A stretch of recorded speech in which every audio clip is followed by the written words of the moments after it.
So I'm going to keep it short today, and there isn't much I have to say to you guys. Everything I've had to say, I've said in the last few days, and maybe we just do a quick recap, which is essentially understanding that the path is actually very quite simple. And it requires very few ingredients, namely the 7 enlightenment factors. The basis of all of it is mindfulness. Mindfulness is remembering to observe how mind's attention moves from one object to the other. In other words, having present moment awareness and understanding in reference to what that present moment is doing in the mind. Then from there you need discernment, the ability to discern what states of mind are present, wholesome or unwholesome. From there you need energy, the right balance of effort. How much do you relax? How much do you concentrate? How much do you tranquilize? How much do you bring in whatever it is that you bring in? Joy, an often overlooked element to this practice. So essential, so important. You can see over there, it's so important. There's a smiley face right next to joy. Right? And so that's indicating what? To put a smile on your face when you meditate. From this joy, there's tranquility. What is tranquility? Tranquility is the ability to relax and let go, to stabilize the mind. And once the mind is stabilized, it experiences collectedness. And from that collectedness, you're able to see things as they are with equanimity. Equanimity is basically, tranquility in terms of its experience. But it's the ability to see things one way or the other without getting affected one way or the other. It's the ability to just see things as they are without getting affected one way or the other. And these enlightenment factors are interwoven through the transcendental links of dependent origination. And so we're just using these basic ingredients for our practice. And they lead us step by step towards awakening. And then we looked at how we cause ourselves suffering through the lens of dependent origination, and then explored what karma really is, and how karma begins in the mind in terms of intention. And finally, we kind of closed on looking at what the tattva is, right? Suchness, thatness, the nibbana dhatu, that is the underlying basis for everything. And that we really cannot discern it and see it with the small I, the small me, mine, or myself.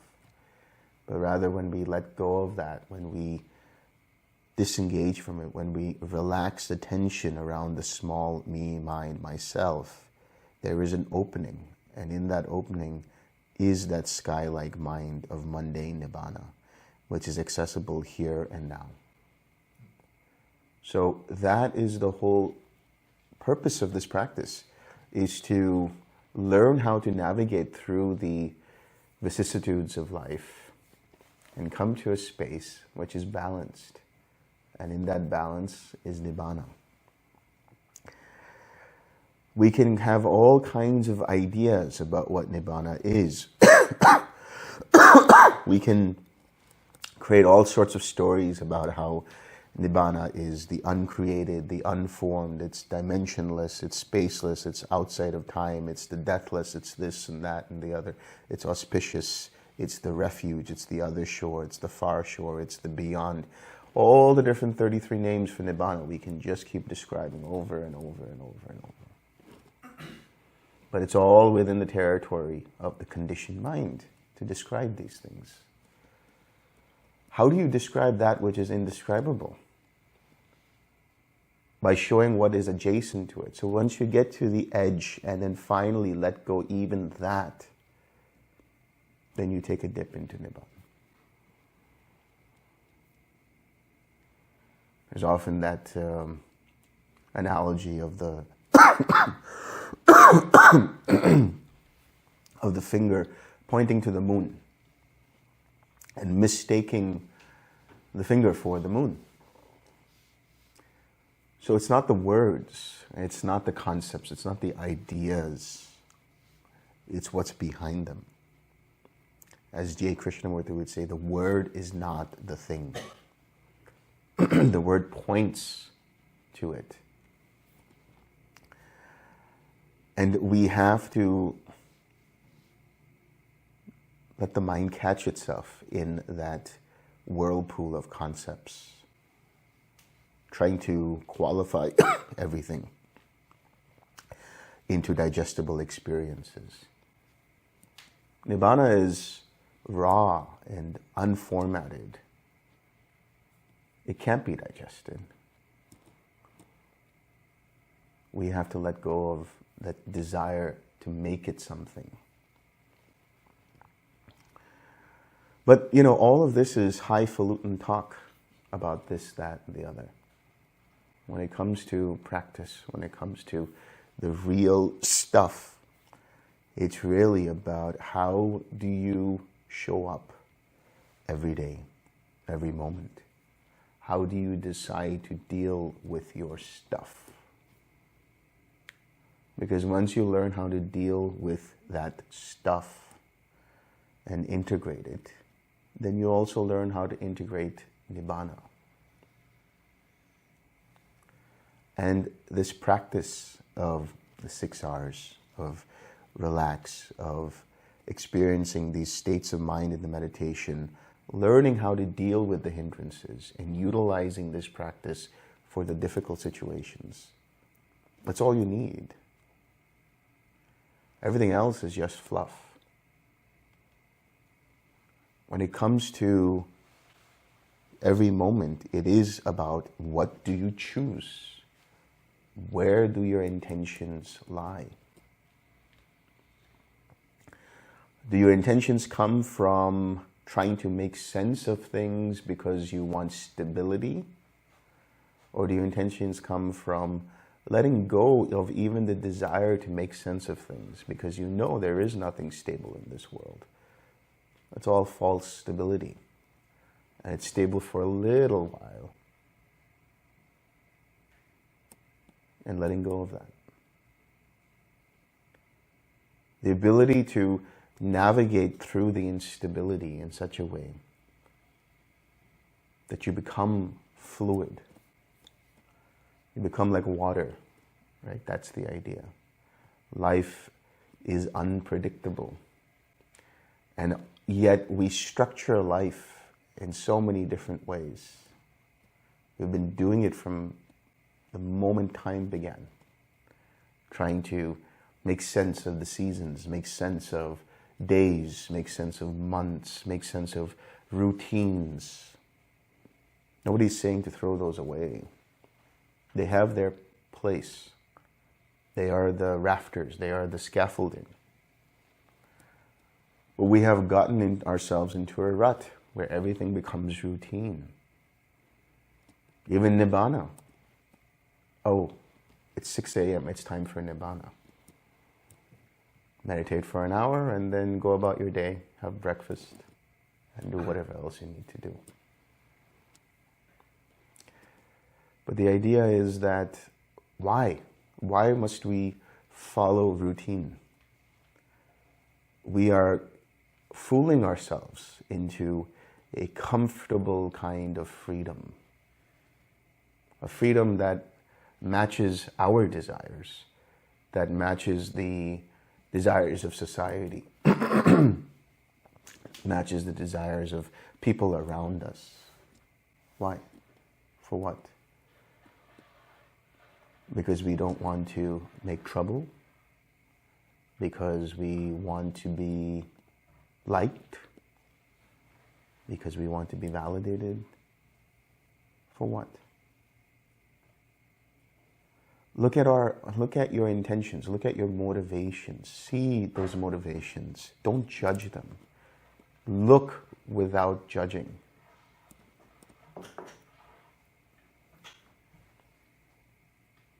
and go behind the motivations. Look at each motivation as ultimately a desire to experience something that is stable, secure, permanent, and what we can call as self. That's all it is. That's all it is. But we're just looking in the wrong places. Or we're trying to fit the jigsaw puzzle. But it's just not fitting. And we force ourselves to fit into that.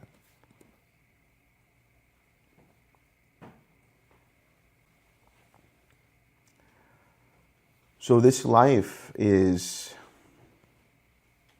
this samsara, this matrix, this consensus reality that we experience.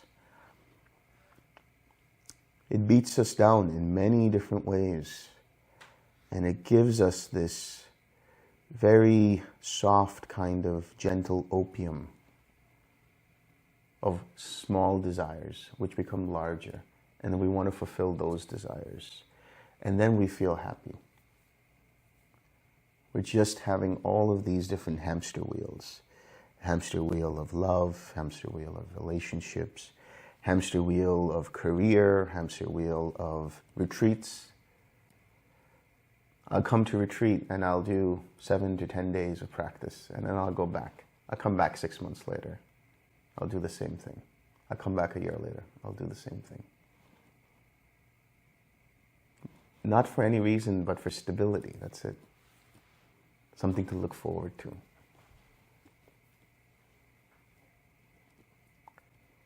Freedom, true liberation, is not giving a damn about anything. Doesn't mean you become callous and you have lack of compassion. It just means you look at what the truth of the moment is and you follow that. And that is being in alignment with intuition.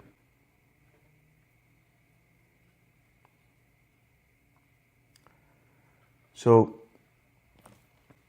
I'm going to keep it short. All I'll say is, reflect on your own lives. Reflect on every moment. Does this moment really serve you? Does this moment actually provide you truth? Or is it just a veneer of truth in order for you to experience some level of stability?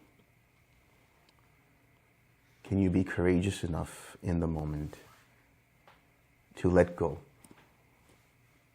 and allow something greater than the small sense of self to take over and ride that wave? Because that's Nibbana.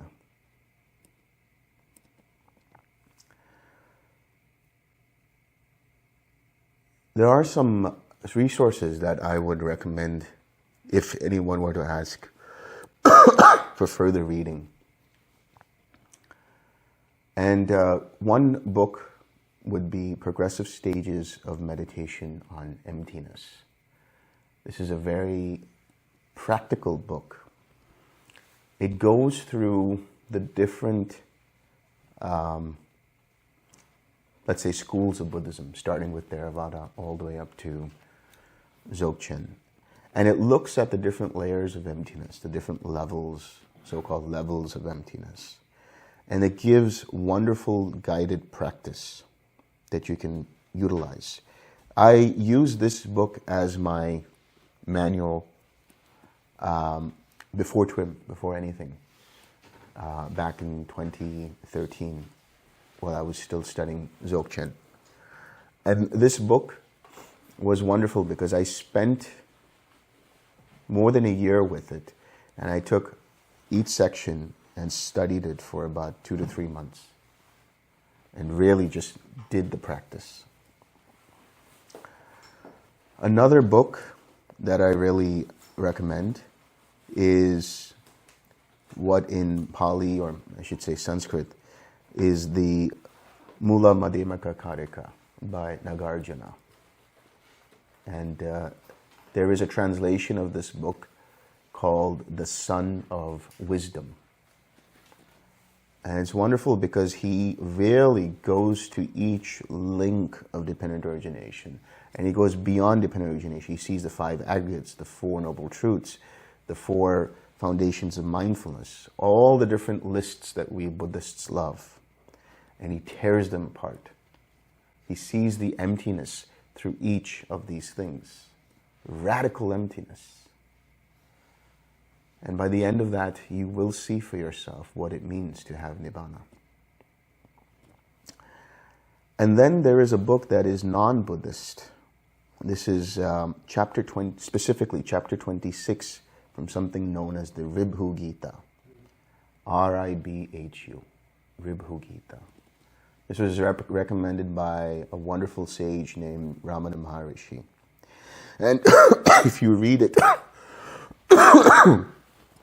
there's a certain cadence to it, and it will make you go into very deep levels of samadhi. Chapter 26 of the Ribhu Gita, R-I-B-H-U. Gita, G-I-T-A.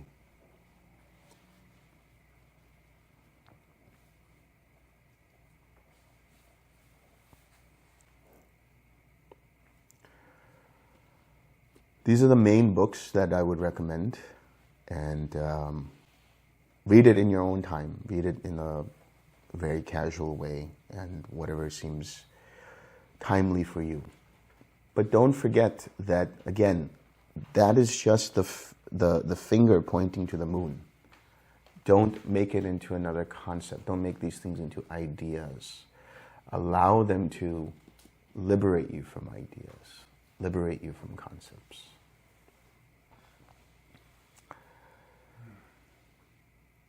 So I'll stop there.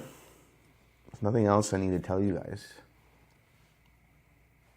I'll take a couple of questions and then we'll go have some fun. Yeah.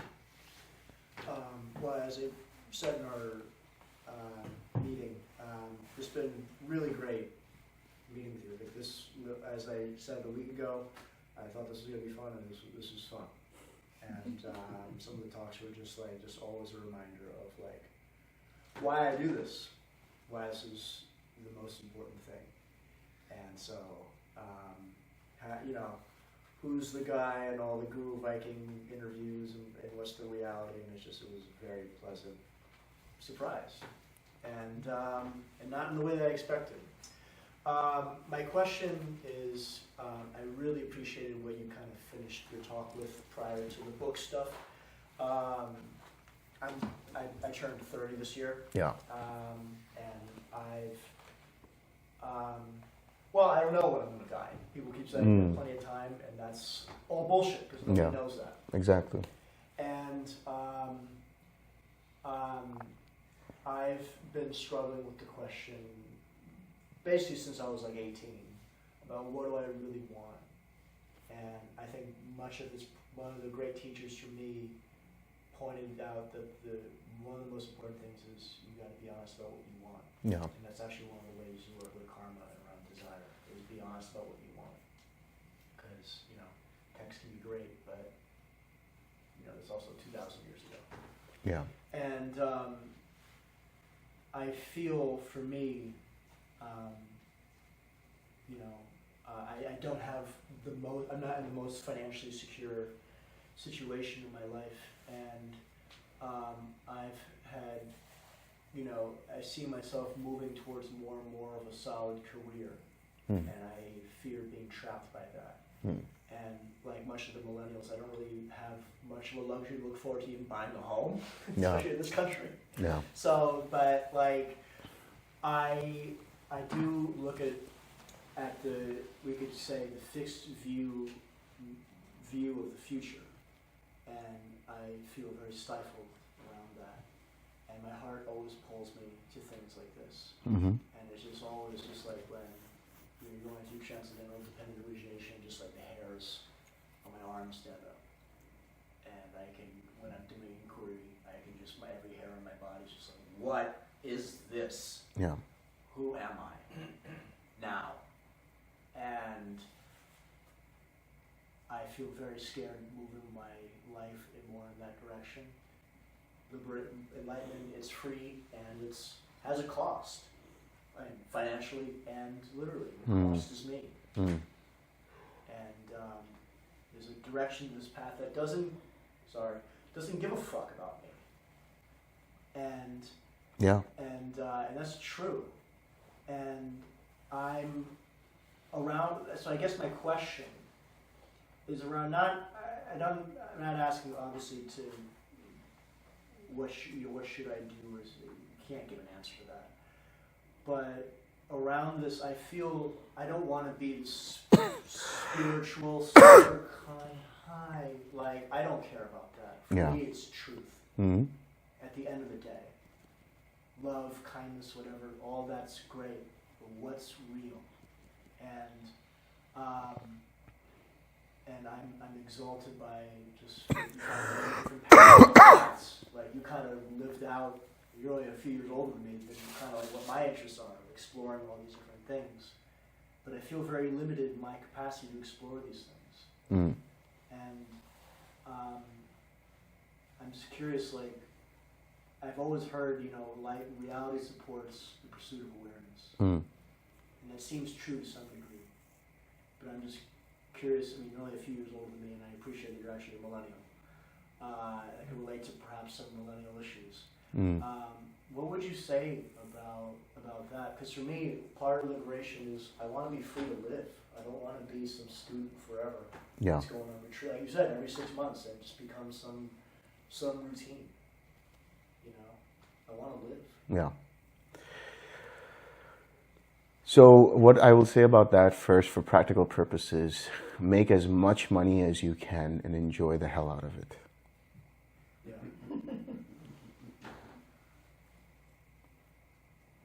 Because that, you need that.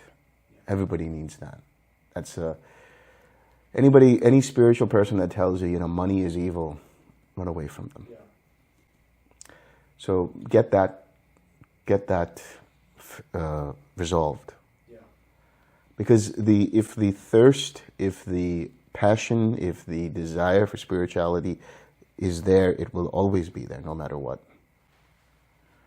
So focus, as you say, on building a solid career. And I don't have hope for American capitalism. So, So I wouldn't really put a lot of hope in trying to find a better life here. Bitcoin, baby.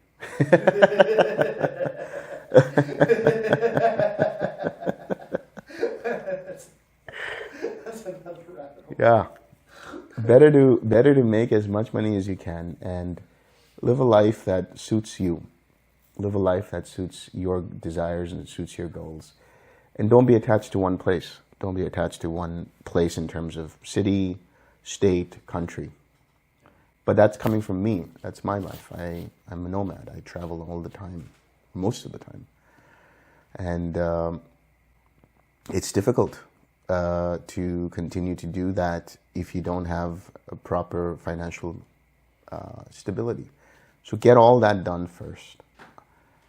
And a path will be made forward for you when you do that. And in the meantime, you continue your practice. You continue speaking with different teachers, consulting with them, and so on. But do it in such a way that you don't do it for the sake of, and I'm not saying you're doing it, but don't do it for the sake of trying to find somebody who you can, like, put on a pedestal and things like that. It's more about, does this person actually take me closer to a space where I feel like I can think for myself, or are they looking for guru worship? Yeah. That checks out. That seems consistent. Yeah. I appreciate that. Thanks. Yes. So many years ago, at a closing talk, Jack Kornfield said something that I thought was quite interesting, and it really has impacted me whenever I am in a transaction with a bus driver. Because he said, you never know when you're going to meet someone enlightened. Yeah. And it could be the bus driver. Right. And what John has done such a beautiful job of introducing kindness. Yeah. So when I see a bus driver or, out there in the world and you see kindness, Yeah. there's a brilliance there. Absolutely. Absolutely. Which is quite important in all the chaos that, that exists in waves, right? Yeah. So, anyway, Yeah. it's beautiful. And that kindness should be natural. Should come naturally, come from the heart. It should not be a performance. Yeah. Yes. So when I read about the Buddha and about his 6 years of agonizing ascetic practice, I hear and read nothing about kindness, compassion, nothing. Just a absolute commitment and determination and obsession to understand where does this end, this suffering. And I was thinking about it today, and I wanted to ask you, when he had that kindness offered to him with the milk rice, it wasn't because she thought he was a Buddha, or he wasn't a Buddha then, but just this beautiful food, this experience. And I guess my question is, does the great ocean of compassion flow naturally out of the realization of Nibbana as it seemed to me it happened with the Buddha? I don't see that he set out on a path to develop compassion. That's right. And so it's like just truth, just break all of that open and that becomes your natural state? No.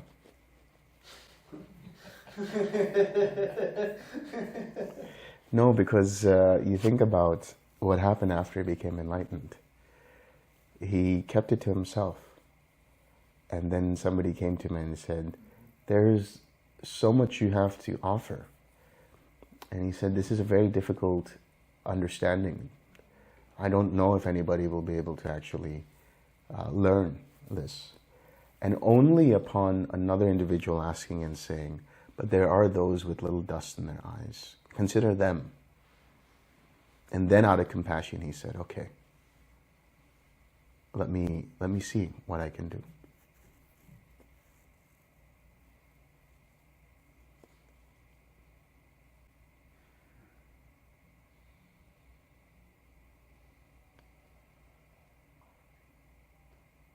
In my mind, and this is just me, so take it with a grain of salt. In my mind, the Buddha was just your average Joe. We have to take away all of the fantasies and mythologizing of being a king or a prince and devas and all of these things. And that he was just on a search for, there is suffering in this world. How do I get out of this suffering? He didn't do it for anybody else. Just for himself. And then it was because of somebody who recognized and said, can you teach for others? And therein was his choice. And we're all given that choice at some point. But not one choice is better than the other. Because people will judge one way or the other anyway. It's up to you. It's up to you personally, what you choose to do.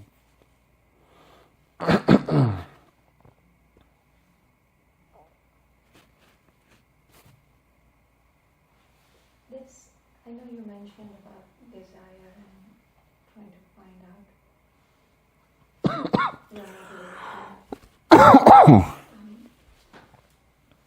there's something called the chanda. Yeah. Yeah, which is a good desire. I'm thinking about, for example, is it okay to have a desire to, realize Nibbana? Or is this like something that we have to drop and... Desire is what makes the world run. Desire is what created this universe. Mm-hmm. But desire is not implicitly good or bad. Desire is just energy. Our intention for Nibbana, our intention to be free of suffering is, in our human minds, a noble cause, a noble desire. But desire itself is not the issue. Craving, which maybe desire, seen as desire, but it's an obsession.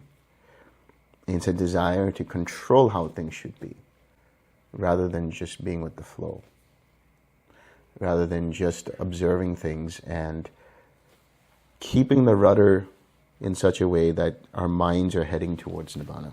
But as soon as we try to control how that has to be and how it needs to be, that's craving. There's nothing wrong with desire.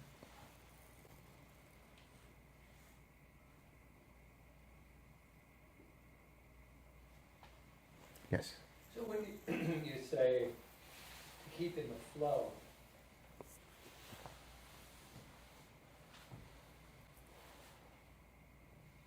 I mean, you could elaborate on it, but when you say that, I think the flow of like how the aggregates keep sort of rolling and arising, body, the mind, the senses, that it just, these five things just keep Right. bubbling. And I kind of see it as, when John spoke the other day about why we take the precepts, that is, and I remembered that I consider them like a protection almost. It's like you make this sort of intentional force field that as those aggregates are rolling on, that as they become in various shades of purity and toxicity, that the job is to recognize that and recognize when they become unwholesome, and then be able to abandon them. Yeah. Is that most simply Yeah, and this is how it works? yeah, I would say that the important thing to see here, when you talk about like seeing the flow of the aggregates and then seeing the unwholesome and the wholesome, there can be in the mind an aversion to the unwholesome to such an extent that it wants to push it away. And the reason I'm bringing this up is because going back to Majjhima Nikaya 148, the 6 sets of 6, the Buddha says, these 6 sets of 6 are not me, not mine, not myself, including craving. But our relationship to craving, our relationship to the unwholesome is such that it's a toxic codependency. It's like, I don't like it, stay away from me, But it's just, if we treat it like anything else, like the aggregates, as it's just this, then it loses its gunk, it loses its intensity. And it's easy for us to kind of gently let that go. It's just a tainted aggregate as opposed to an untainted aggregate. Yeah, it's just in that moment the aggregate is interwoven with whatever it is, and then we let that go. We let go of the aggregate itself. Yeah. And the experience of that is, when we say it in the flow, is to observe the aggregates coming and going. But not like a conscious way, not like I'm going to do it in such a way that it's going to be like I'm just going to watch it, but more like being in the flow of that. So the sense of the witness, the sense of the observer, flows in tandem with the aggregates, coming and going. So it's sort of, well, you're saying in it, or in it, but not being of it. Yeah. So the observation, I mean the attention there, then this is like a macro, kind of reclaiming the macro position the macro observer rather than getting into the micro of like this, that, or the other. Yeah. The psychology, the, Right. Whatever. I see. Right. Just pure observation. So it's becoming, the macro. Yeah. Yeah, macro observer. Yeah. My new religion.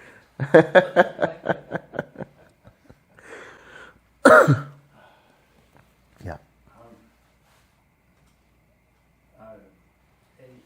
An explicit distinction or development here I'm asking for. You're talking about dispassion and calming the mind, creating this like observer, of the self in action, and remaining, do nothing. Now, if you extrapolate that, there's nobody left to run into a burning building to rescue people. And that's where, I want to see how far you take this, just pause and breathe and create a cocoon of space, to, stop the immediate aggressive behavior that can be very destructive, Mhm. and even, on the other hand, also using the intellectual development to try and cut the imprint of those emotions so that they're free. Mm. How do you find a place where you can still interact with the world in a meaningful way? You still need emergency docs, Mm-hmm. and we still need to create a little bit of spaciousness. Nothing changes except the artificiality goes away. There's a naturalness to everything, and that's what we're going through. When we let go of the sense of self that we're talking about here is this conceptualized idea that I have to behave a certain way, and it's related to, my conditioning, the conditioning of society, and so on and so forth. But if I remain in that intuitive space, then I'm functioning as per what is required in that moment. So if I need to go into that burning building, I'll do that based on my intuition. That's helpful. Thank you. Can I just add to that? I think that was a great question, and I would point to, he's done 2 great talks that you can find with a guy by the name of Dan Ingram, who is a pretty well-known practitioner by now, and he's had a 20-year career as an emergency doctor. Yeah, that's right. That's right. He will very much attribute to his practice in Buddhism to being able, and his stages of insight, which he's been in trouble for making claims. But in any case, I believe him. In any case, I think he's talked at great lengths you could listen to as someone who's integrated these 2 things. He shows that's Yeah. possible. Yeah, It's a good point, yeah. There's no, yes. Delson, would you repeat the name of the first book that you said you read? Progressive Stages of Meditation on Emptiness.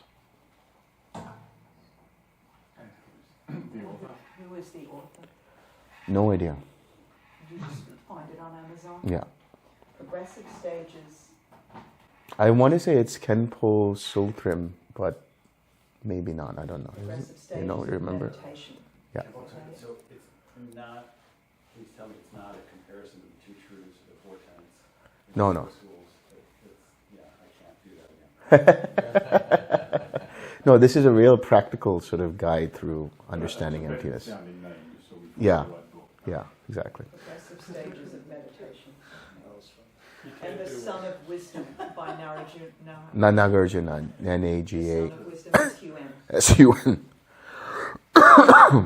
And Maybe in your email you could. Yeah. Yeah, sure. I can send you the. Okay, if you. I can send you the names That would and. be Yeah. great. Okay. I love that.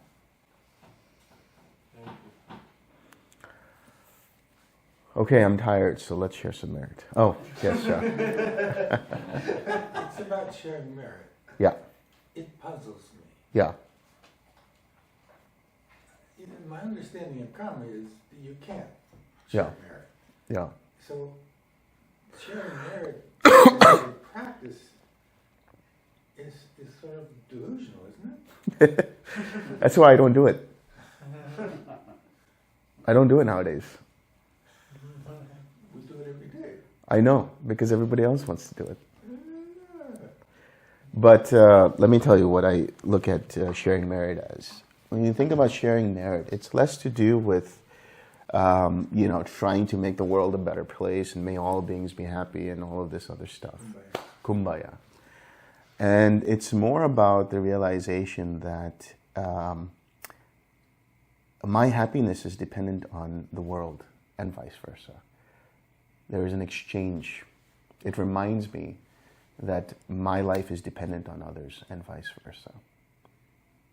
And so can I share my happiness with others? That's the core of it. It's a function of loving kindness. Can I see my own happiness in the happiness of others and vice versa? And that's why that line over here, where is it?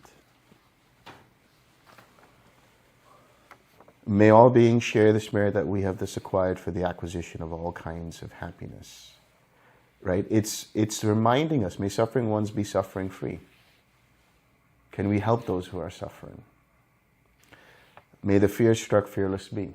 Can we give one or two words or support so people can have courage? May the grieving shed all grief. Can we be a shoulder for people to cry on? And may all beings find relief. That's the loving kindness. That's the compassion. May all beings share this merit that we have thus acquired for the acquisition of all kinds of happiness, empathetic joy. This part, may beings inhabiting space and earth, devas and nagas and mighty powers share this merit of ours. It's a far stretch, but may they long protect the Buddha's dispensation. Didn't the Buddha say that we can share it with hungry ghosts, though, specifically? We can share it with anyone, but we can share it with hungry ghosts as well. Well, but they would get some benefit as opposed to us getting the benefit of... But that's for the sake of monks getting their food. The idea is when I give food to a monk, or if I give whatever it is to a monk, then the merit of that I transfer to a hungry ghost. In Southeast Asia, there's festivals, like in Cambodia, it's called Chonbun, yeah, where families will go to the monasteries and they will offer food and other things that the monks require.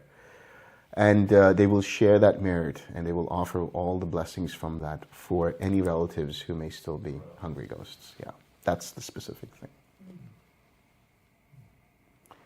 So that's the attitude to have, sharing merit, a reminder for all of us. Does anybody want to do that? Yeah. Okay. Or do you have a special one that you do? I don't do anything. That's a lot. Because it's not a performance for me. It's not a It was a recent addition. It was, huh? Basically, yeah. It happened kind of around 2000. Yeah. Maybe, I mean 220, 216, somewhere in there it showed up. I see.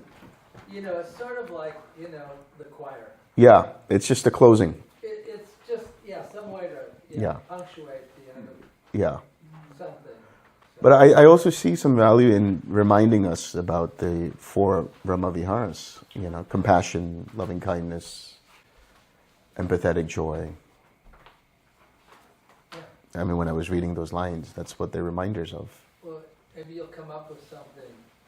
Yeah. But this is a translation of a Pali, I think, somewhere. Oh, it is? Yeah. And Delson, do you think the devas are listening? Could devas be listening? And what is anaga? I'm not sure. Yeah. Devas, would they be listening to this talk? They enjoy listening to Dhamma? Well, I mean, if I wanted to be popular, I would say yes.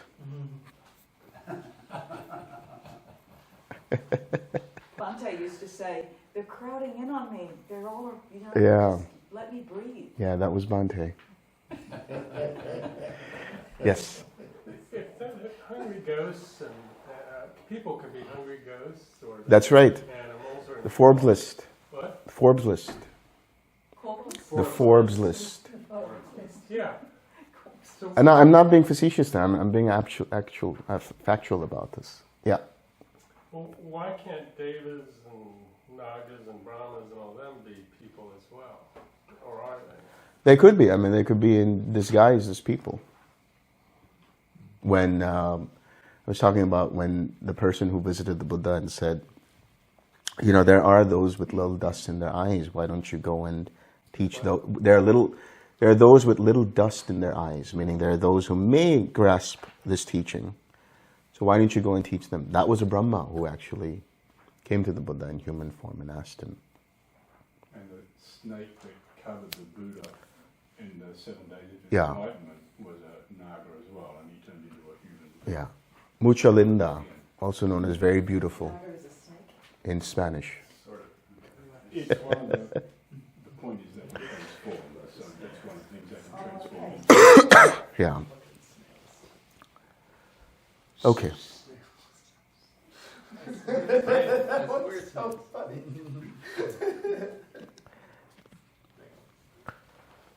May suffering ones be suffering free, and the fear-struck fearless be.